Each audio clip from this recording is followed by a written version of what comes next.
Hello everyone, welcome to my channel Swati Agarwal Udaipur. पिछले video में हमने पढ़ा था फ्लैमिंगो बुक का क्लास 12th का first chapter the last lesson. और इस वीडियो में we are going to read this chapter number 2 lost spring stories of stolen childhood. And this chapter is written by Anees Jung. और एनीज जंग ने इस chapter के अंदर दो स्टोरीज बताई हैं।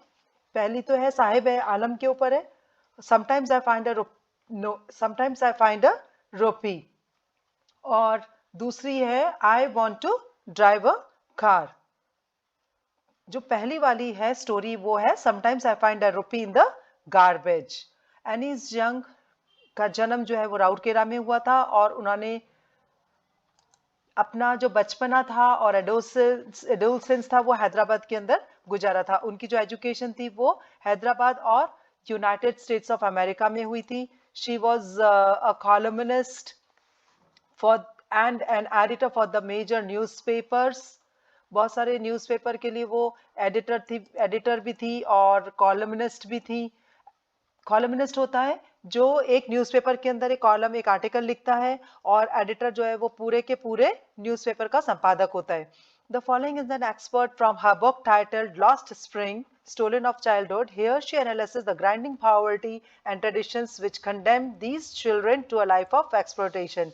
इसके अंदर उन्होंने जो है बच्चों की बहुत ही गरीबी के बारे में बताया और उनकी परंपरा के बारे में पढ़ा है। तो now let us start with this chapter. Some of first story, sometimes I find a rupee in the garbage. कभी कभी मुझे एक रुपया गार्बेज यानी कचरे के ढेर में मिल जाता है।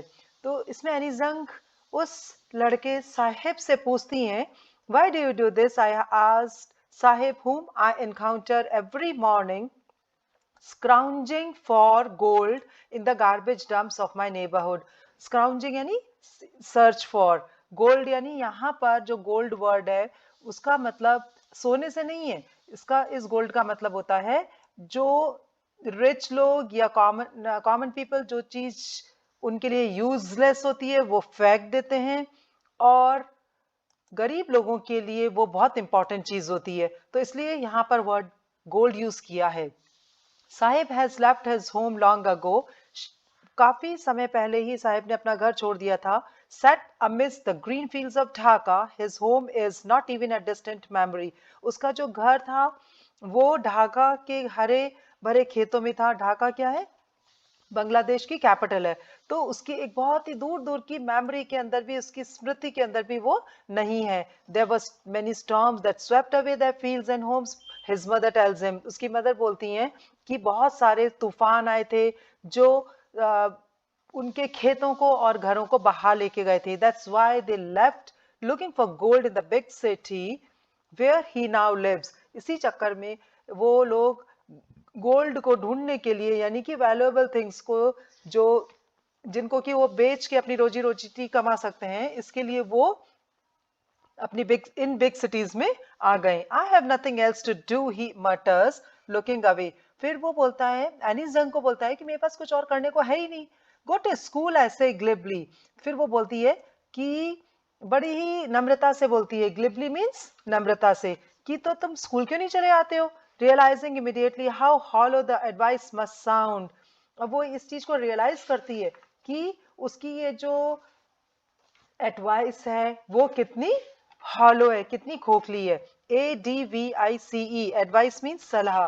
और जब हम यूज करते हैं ADVISE तो उसका मतलब होता है सलाह देना। There is no school in my neighborhood. When they build one, I will go. फिर वो साहिब बोलता है कि मेरे पड़ोस में कोई भी, नेबरहुड मीन्स पड़ोस, मेरे पड़ोस के अंदर कोई स्कूल नहीं है। जब भी कभी एक बन जाएगा तब मैं वहां जाऊंगा। If I start a school, अब वो बोलती है कि यदि मैं स्कूल स्टार्ट कर दूं तब क्या तुम आओगे? I ask half joking. Yes, मैंने उसको थोड़ा सा मजाकी अंदाज में, हाफ जोकिंग मीन्स थोड़ा मजाकी अंदाज में कहा।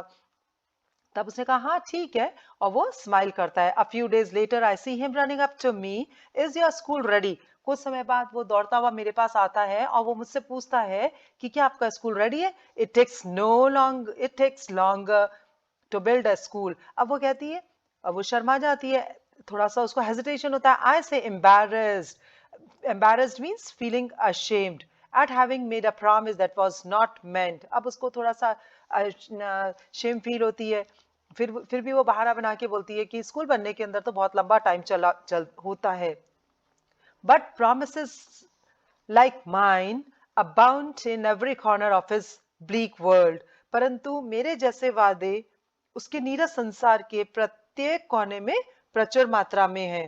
तो इसका मतलब यही है कि बहुत सारे लोग आते जाते हैं और उन लोगों को प्रॉमिसेस कर देते हैं और उनको इन प्रॉमिसेस का कोई फर्क नहीं पड़ता, क्योंकि उनको पता है ये जो कचरा बीनने वाले रैग पिकर्स होते हैं, इनको पता है कि इनके जो ये प्रॉमिसेस हैं वो पूरे तो कभी होते ही नहीं है, इसलिए वो केयर भी नहीं करते हैं।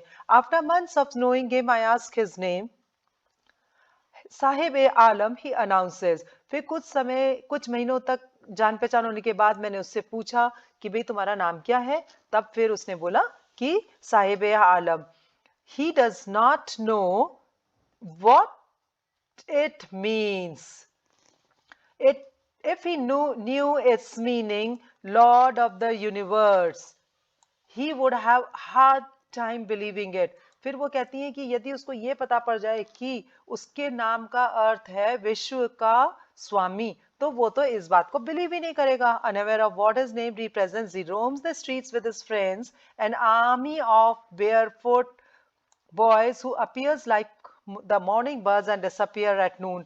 अब उसको तो ये पता ही नहीं है कि उसके नाम का मतलब क्या है, फिर भी वो मस्ती से घूमता है किन लड़कों के झुंड के साथ जो नंगे पैर होते हैं, और सुबह की चिड़ियाएं जिस तरह से एक झुंड में आती हैं और शाम को वापस से डिसअपियर हो जाती हैं, उसी तरह से ये जो लड़कों का जो झुंड है वो सुबह नंगे पैर घर से बाहर निकलते हैं और शाम को वापस अपने घरों को लौट जाते हैं। Over the months I have come to recognise each of them. Recognise यानी पहचानना। और फिर कुछ महीनों बाद मैं उन लड़कों के झुंड को सभी को पहचान गई। Why aren't you wearing chappals? I asked one। मैंने एक से पूछा कि तुम लोगों ने चप्पल क्यों नहीं पहनी? My mother did not bring them down from the shelf, he answers simply। फिर वह लड़का बोलता है कि मेरी मदर तो शेल्फ में से वो उतारती नहीं है। Even if she did, he will throw them off, adds another who is wearing shoes that do not match। अब जब एक लड़का कोई बात करता है, कोई बहाना बना देता है, तो दूसरा उसकी मजाक बनाने के लिए कहते हैं, नॉर्मली इस तरह से फ्रेंड्स के अंदर आपस में होता है। तो वो दूसरा लड़का बोला यदि इसकी माँ ने इसको शेल्फ में से उतार के दे भी दी होती तो वो उसको उन चप्पलों को उतार के फेंक देता। Throw them off, OFF off, throw them off यानी उतार के फेंकना, और पुट ऑन मतलब पहनना।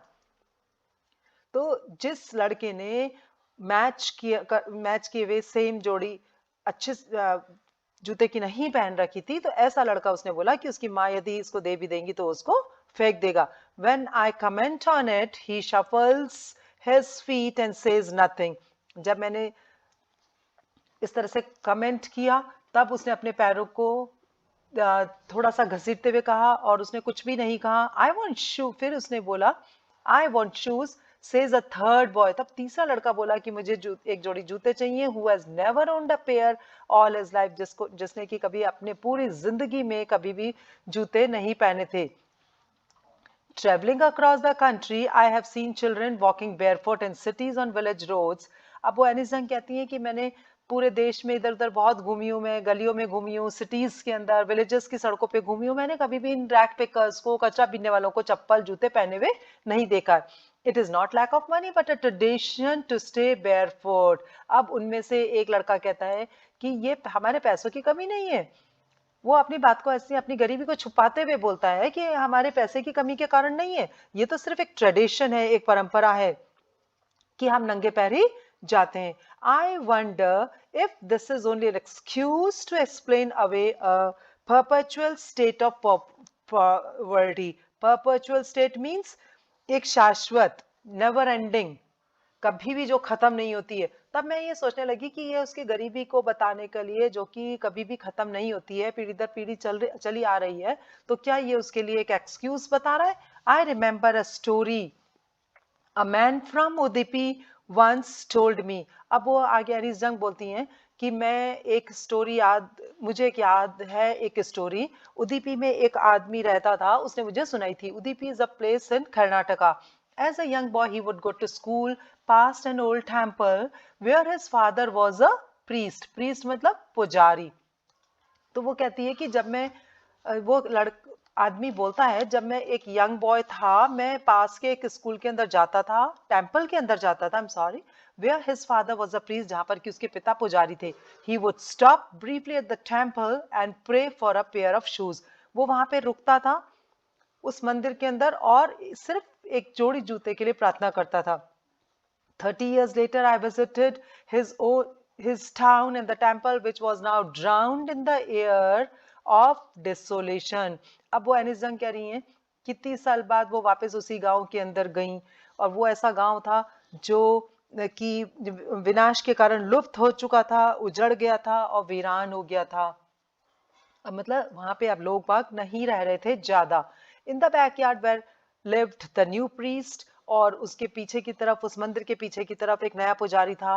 There were red and white plastic chairs. लाल और सफेद प्लास्टिक चेयर्स थी। A young boy dressed in a grey uniform wearing socks and shoes। एक लड़के ने, छोटे बच्चे ने ग्रे यूनिफॉर्म पहन रखी थी, सॉक्स पहन रखे थे, शूज पहन रखे थे, और वो अराइव्ड पैंटिंग, PANTING, पैंटिंग मतलब हाँफते हुए वो आया और उसने अपना बैग को फेंक दिया एक फोल्डिंग वाले पलंग के ऊपर। Looking at the boy I remembered the prayer another boy had made to the goddess when he had finally got a pair of shoes. उस लड़के को देख के मुझे याद आया कि किस तरह से वो पहले देवी माँ से, GODDESS, गॉडेस यानी देवी और गॉड यानी भगवान, तो किस तरह से वो देवी माँ से प्रार्थना कर रहा था एक पेयर ऑफ शूज के लिए। Let me never lose them. और वो प्रार्थना कर रहा था कि हे देवी माँ, मुझे एक जोड़ी जूता दे दो, मैं उनको कभी भी नहीं खोऊंगा। The goddess had granted his prayer, और गॉडेस ने उसकी प्रेयर को स्वीकार कर ली। Young boys like the son of the priest now wore shoes. और आज जो पुजारी के बच्चे हैं वो जूते पहन रहे हैं। But many others like rag pickers in my neighbourhood. लेकिन आज भी मेरे नेबरहुड के अंदर जो रैग पिकर्स हैं, कचरा बीनने वाले हैं, वो कैसे हैं? शूलेस हैं। माई acquaintance with the barefoot rag pickers leads me to Seemapuri. acquaintance का मतलब होता है परिचित मित्र, परंतु वो घनिष्ठ मित्र नहीं होता। A person that you know but who is not a close friend of you. तो वो ये अनीस जंग कह रही हैं कि इन बेयरफुट रैग पिकर्स से, जो कि सीमापुरी एक दिल्ली की पेरिफेरी पर एक जगह है। पेरिफेरी यानी कि जो बाउंड्री होती है, वो वहां पर रहते हैं मेटामॉर्फिकली, यानी कि लाक्षणिक रूप से। वो जो रैग पिकर्स हैं दिल्ली की सीमापुरी पे रहते हैं। Those who live here are squatters, SQUATTERS। Squatters means a person who is living in an empty building without the owner's permission। जो अवैध रूप से जो कब्जा कर लेते हैं उनको बोलते हैं स्क्वैटर्स। तो जो लोग बांग्लादेश से आए थे और 1971 के अंदर बांग्लादेश से आए थे और दिल्ली की पेरिफेरी सीमा पर, उसका नाम था सीमापुरी, वहां पर वो लोग आकर रहने लग गए थे, अतिक्रमण कर लिया था। Saheb's family is among them. Saheb की फैमिली भी उनमें से एक थी। Seemapuri was then a wilderness. वो एक उजाड़ स्थान था। It still is but it is no longer empty. अभी भी वो उजाड़ ही है, लेकिन एकदम से खाली नहीं है। In structures of mud. Structures of mud मतलब मिट्टी के मकान थे, झोपड़ियां थी। विद रूफ्स ऑफ टिन, उनके ऊपर टिन की और टारप्यूलिन, उसकी जो त्रिपाल होता है उसका छप्पर ऊपर लगा हुआ था, शेड लगा हुआ था। डिवोइड ऑफ सीवेज, ड्रेनेज और running water, lived 10,000 rag pickers. अब वो बताती हैं कि वहां पर जो मकान थे वो मिट्टी के थे, ऊपर त्रिपाल लगा हुआ रहता था या टीन का पतड़ा लगा रहता था, और वहां पर कोई भी सीवेज प्रॉपर नहीं था, ड्रेनेज नहीं था, गंदे पानी का निकास नहीं था. They have lived here for more than 30 years without an identity, without permits, but with ration cards, and get their names on voters lists and enable them to buy grain. वो लोग वहां पर काफी टाइम से 30 years से 30 साल पुराने से रह रहे थे, लेकिन फिर भी उनकी अभी तक कोई आइडेंटिटी नहीं थी, उनके पास कोई परमिशन लेटर नहीं था कोई, लेकिन उनके पास क्या होता था, राशन कार्ड होता था, और ताकि वो वोटर्स को वोट दे सके और उनको ग्रेन मिल सके. Food is more important for survival than an identity. उनका कहना था कि भोजन जो है वो ज्यादा इम्पोर्टेंट है उनकी आइडेंटिटी के लिए, उनकी पहचान से अधिक उनको भोजन की आवश्यकता थी. If at the end of the day we can feed our families and go to bed without an aching stomach, we would rather live here than in the fields that gave us no grains, say a group of women in tattered saris. When I asked them why they left their beautiful land of green fields and rivers. अब यहाँ पे अनिजंग कहती हैं वो एक group of women से, WOMEN इसको हम बोलते हैं विमेन, और WOMAN वुमेन सिंगुलर होता है वो. तो जब वो एक औरतों के झुंड से बात करती हैं जिन्होंने की फटी टूटी साड़ियां पहन रखी हैं, तो वो ये कहती है कि हमारे लिए भोजन ज्यादा इम्पोर्टेंट है, और यदि हम रात को भूखे पेट भरे हुए पेट से सोएं, यदि भूखे नहीं सोएं तो ये हमारे लिए ज्यादा जरूरी है, बजाय उसके कि जो हम वहां पे बांग्लादेश के अंदर हरे भरे खेतों के अंदर रहते थे, जिसमें कि लेकिन तो भी ग्रेन अनाज नहीं होता था. तो ऐसी जगह पे रहने से तो अच्छा है कि हमारा जो ब्यूटीफुल लैंड था, हरे भरे खेतों और रिवर्स वाला लैंड था, उसको छोड़कर हम यहाँ पर सीमापुरी पे आ जाएं, जहां पर कि हमको भोजन, सर्वाइवल के लिए भोजन मिल जाता है और रात को हमको भूखा भी नहीं सोना पड़ता है. Wherever they find food, they pitch their tents that become transit home. Transit home यानी कि movable, गतिशील. तो वो ये कहती है कि जहां पर भी हमको खाना मिल जाता है, भोजन पानी मिल जाता है, तो वहीं पर हम क्या करते हैं, अपना ट्रांजिट होम्स बना लेते हैं, गतिशील टेंट वगैरह, तंबू वगैरह गाड़ लेते हैं. Children grow up in them becoming partners in survival. और वो उन्हीं तंबुओं के अंदर तो बच्चे भी बड़े हो जाते हैं और वो लोग आपस में पार्टनर, सर्वाइवल के लिए पार्टनर बन जाते हैं. And survival in Seemapuri means rag picking. Seemapuri में सर्वाइवल यानी कि जीविका कमाने का मतलब होता है कचरा बीनना. Through the years it has acquired the proportions of fine art. और अब कई सालों के अंदर ये एक तरह की अच्छी सी कला बन गई है. कचरा बीनना एक कला हो गई है. Garbage to them is gold. मैंने आपको शुरू में भी बताया था गोल्ड का मतलब क्या है. गोल्ड का मतलब कचरा, सोना नहीं है. गोल्ड का मतलब होता है जो कचरे के अंदर से उनके लिए जो भी यूजफुल चीजें होती है, जो हम लोग फेंक देते हैं, हमारे लिए जो चीजें यूज की नहीं होती हैं पर इन रैग पिकर्स के लिए यूजफुल होती हैं, और उनको वो बेच के अपना सर्वाइवल करते हैं. It is that daily bread. यही उनकी आजीविका का साधन है. A roof over the heads. और उनके सिर के ऊपर एक छत होती है इसी से, चाहे वो त्रिपाल की हो.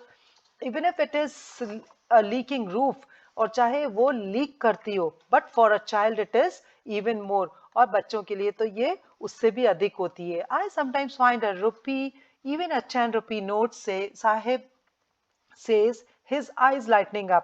अब साहिब बोलता है उसको कि कभी कभी तो मुझे 1 रुपया मिल जाता है और कभी कभी मुझे 10 रुपए मिल जाते हैं. तब वो बोलती है, एनी जंग उसको बोलती है, when you can find a silver coin in a heap of garbage, you don't stop scrounging, for there is hope of finding more. वो कहती है कि यदि तुमको कोई सिल्वर कॉइन मिल जाए तब तो तुमको बहुत ही खुशी होती होगी, और तुम और भी ढूंढते रहते होंगे, कुछ ना कुछ कचरा बीनते रहते होंगे, ताकि तुमको लगता होगा कि कुछ और मिल जाए इस आशा में. It seems that for children garbage has a meaning different from what it means to the parents. बच्चों के लिए जो कचरा ढूंढना का अर्थ है वो अलग है उनके पेरेंट्स से, क्योंकि बच्चों के लिए तो that is wrapped in wonder. आश्चर्य के अंदर लिपटा हुआ होता है. उसके अंदर कुछ ना कुछ उनको ऐसी चीजें मिल जाती है जिससे उनको बहुत ही खुशी होती है. And for elders it is a means of survival. और बड़ों के लिए तो ये जीविका का साधन होता है. One winter morning, I see Sahib standing by the fenced gate of the neighboring club, watching two young men dressed in white playing tennis. एक सर्दी की सुबह मैंने देखा कि साहिब खड़ा हुआ था फेंस्ड गेट, फेंस्ड मतलब कि जो एक बाड़ा बना होता है, गेट के चारों तरफ एक बाउंड्री बनी होती है, चाहे वो किसी पेड़ पौधों की बनी हुई हो, चाहे वो लोहे के तार की बनी हुई हो। तो वो पास वाले क्लब के उधर वहां पे जो गेट था वहां पे वो खड़ा हुआ था और दो यंग मैन को जो कि व्हाइट कपड़े पहने हुए थे और टेनिस खेल रहे थे उनको बड़ा ध्यान से देख रहा था। I like the game he harms, वो धीरे से बोलता है कि मुझे ये गेम बहुत अच्छा लगता है। Content to watch it standing behind the fence, और वो उसको देखकर फेंस के पीछे से खड़ा खड़ा देख रहा था और बहुत ही संतुष्ट हो रहा था। उसको देख के ही उसको बड़ा आनंद आ रहा था। I go inside when no one is around, he admits, फिर वो बोलता है कि मैं अंदर चला जाता हूँ जब वहां पे कोई नहीं होता है। एडमिट से नहीं, स्वीकार करता है, वो मानता है, वो कहता है कि मैं बाद में अंदर चला जाता हूँ। The gatekeeper lets me use the swing, और जो गेट कीपर है वो मुझे स्विंग झूला झूलने देता है। Sahib two is wearing tennis shoes that look strange over his discoloured shirt and shorts. Sahib ने क्या पहन रखा होता है? टेनिस शूज पहन रखे होते हैं, लेकिन वो बड़ा ही अजीब से दिख रहे थे। किसके साथ अजीब दिख रहे थे? Discoloured shirt and shorts. उसका जो कलर यानी रंगीन और डिसकलर यानी जो फेड हो चुका था, तो उसके जो शर्ट उसने जो पहन रखा था वो फेड हुआ हो गया था, और उसके जो शॉर्ट्स थे वो भी अच्छे नहीं थे। उनके साथ उसके जो टेनिस शूज थे वो मैच नहीं कर रहे थे। Someone gave them to me, he says in the manner of an explanation. फिर वो कहता है अपने समझाने के तरीके से कि किसी ने मुझे ये दिए हैं पहनने को। The fact that they are discarded shoes of some rich boys, और हकीकत यह है कि ये किसी अमीर लड़के के डिस्कार्डेड, जिसने कि उनको छोड़ दिए थे उन को पहनने के लिए, who perhaps refused to wear them because of a hole in them does not bother him, क्योंकि उस अमीर लड़के ने उन जूतों को छोड़ दिए थे क्योंकि उसके अंदर एक छेद हो रहा था, लेकिन इसके साहब के उस कोई फर्क नहीं पड़ रहा था उसमें छेद है तो भी। For one who has walked barefoot, even shoes with a hole is a dream come true। और एक लड़का जो हमेशा से नंगे पैर चलता है और उसको यदि एक छेद वाला जूते भी मिल गए तो वो उसके लिए ऐसा लगता है जैसा उसका सपना पूरा हो गया है। But the game is watching so intensely is out of his reach, लेकिन but the game he is watching, जिस गेम को वो देख रहा था वो उसकी पहुंच से बाहर था। मतलब उस गेम को खेलने का उसका सपना पूरा नहीं हो सकता था। This morning Saheb is on his way to the milk booth. आज अब वो साहिब आज कहाँ जा रहा था? मिल्क बूथ पे, दूध की डेयरी पे जा रहा था। In his hand is a steel canister, और उसके हाथ में क्या था? एक स्टील का कैनेस्टर था। I now work in a tea stall, वो कहता है कि अब मैं टी स्टॉल के अंदर काम करता हूँ। कहाँ पे काम करता है? चाय की दुकान पे। Down the road he says pointing in the distance, I am paid 800 rupees. कितने रुपए उसको मिलते हैं? 800 rupees and all my meals, और उसको भोजन मिलता है और 800 रुपए मिलते हैं। Does he like the job? I ask, मैंने उससे पूछा क्या तुम इस जॉब को पसंद करते हो? His face I see has lost the carefree look, मैंने देखा कि उसका जो चेहरा था उसके ऊपर जो निश्चिंतता के भाव थे वो खत्म हो गए। The canister seems heavier than the plastic bag he would carry so lightly, अब उसको लग रहा था कि वो जो ओवर हिज शोल्डर, उसके जो कंधे के ऊपर जो प्लास्टिक बैग था वो हल्का प्रतीत होता था बजाय इस स्टील के कैनेस्टर के। वो इसका कारण, दो कारण थे। एक तो द बैग वॉज हिज, एक वो जो बैग था वो उसका खुद का अपना था, और दूसरी बात वो कचरे का था इसलिए हल्का था, और वो उसका खुद का मालिक था। जबकि स्टील का canister belongs to the man who owns the tea stop shop. जो टी कैनेस्टर किसका था? वो जो चाय दूध का जो कैनेस्टर था वो किसका था? उस आदमी का था जिसकी की चाय की दुकान थी। तो इसलिए भी क्योंकि वो दूसरे का था इसलिए उसको भारी लगता था। Saheb is no longer his own master, Saheb अब अपना मास्टर खुद नहीं था। इसका यहाँ पे एनी जंग कह रही हैं कि उसको ये अच्छा नहीं लगता था कि वो चाय की दुकान पे काम करे, क्योंकि अब वो अपना खुद का मालिक नहीं था. Now let us see the question here.